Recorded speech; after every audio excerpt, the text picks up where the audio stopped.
আজকের ভিডিওতে আমি দাঁড়িয়ে আছি উত্তরের বিভাগীয় শহর রংপুরের ঠিক প্রাণকেন্দ্রে ঐতিহাসিক রংপুর রেলওয়ে স্টেশনে। প্রতিদিন হাজার হাজার মানুষ এই স্টেশন দিয়ে যাতায়াত করছেন।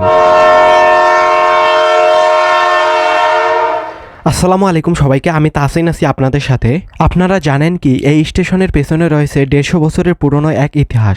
চলুন মাত্র 2 মিনিটে জেনে নেওয়া যাক এই স্টেশনের গল্প। ইতিহাসের পাতা উল্টালে দেখা যায় ব্রিটিশ আমলে তৎকালীন জেলা শহরগুলোর মধ্যে এই রংপুর শহরে প্রথম রেলওয়ে স্টেশন প্রতিষ্ঠা করা হয়। তারিখটা ছিল 1878 সালের 2 জুলাই।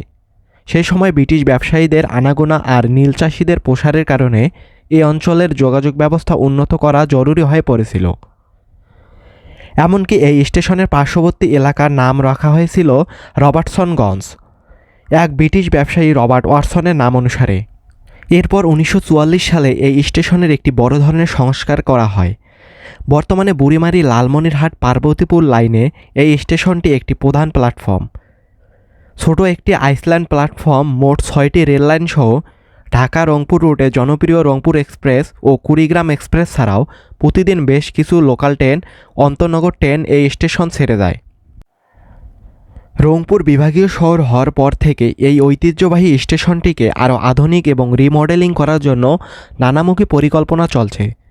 জরাজীর্ণ অবস্থা কাটিয়ে এটি খুব দ্রুত সময়ে বিশ্বমানের মডেল স্টেশনে রূপ নেবে, এটি আমাদের সবার প্রত্যাশা।